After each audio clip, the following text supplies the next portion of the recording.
Oh, hello, cross-country friends. My name is John O'Connor, and I'm super excited to be making a video for you today. Don't you hate that when people are like texting on their phone when they should be conversing with you? Yep, that was what I decided to do as my intro this week. I'm almost making a video on time. It's Monday, but legit, the internet was being problematic last night, so slightly delayed. But I have a lot of really cool updates for you. So, last night, Sunday night, I went to a Syracuse versus Clemson game for men's Division One basketball, Syracuse University, which is about an hour away. And I had gotten discounted tickets with two of my friends, and it was awesome. I was at a game with 25,000 other people at the Syracuse campus, and it was super intense and exciting, and I had a really good time. So I have these pictures for you.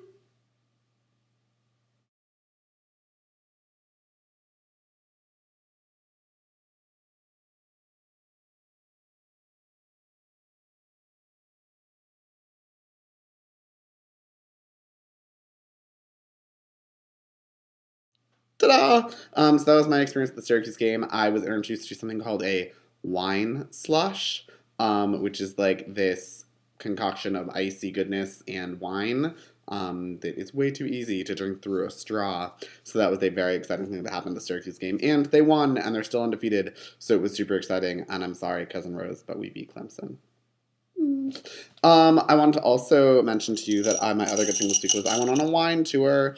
We live on Cayuga Lake here in New York, and there are 17 wineries around Cayuga Lake, and we went on their Say Cheese event. So we had to take fun photos at each winery to enter in their photo contest, and we also got a new wine charm at every single winery around the lake. And the one problem was I'm a fan of full-bodied red wines, and most of the wines around Cayuga Lake are medium-bodied red wines or sweet wines. So everyone's like, "Oh, this is a really great medium-bodied Merlot," and I'm like, "I want something more dry and more full body." They're like, "Oh, this is a great, really lighter Cab Franc," and I'm like, "I would like a full body Cab Franc." So it wasn't like my favorites, but overall, really excited to try a lot of the local wines, and now I can throw fabulous parties, and everyone can have a cool wine charm from one of the wineries around here. Isn't that fun? My third good thing is that I did switch back to Verizon wireless, and now I have reception all the time, which I was feeling pretty disconnected when I had T-Mobile, and it was having issues on Wi-Fi, but this is super exciting to be back on T-Mobile and able to connect with everyone, so yay for Verizon! They're super expensive, so that's a sad time. But my ridiculous thing this week is that I decided to dye my hair red. Do you love my red hair? I've been getting a lot of compliments on it. And it's kind of those compliments that you're like, are you just complimenting my hair? Or are you kind of just like, whoa, your hair is super intense? But I don't know if you can tell in this light. It's not too over the top, but it's like a nice little, fiery spark. My two current events that I'd like to mention to you are the Sochi Winter Olympics are happening right now in Sochi, Russia. And there's been a lot of buzz around the hashtag Sochi Problems and all the tweets about the not clean water and the different issues in Sochi.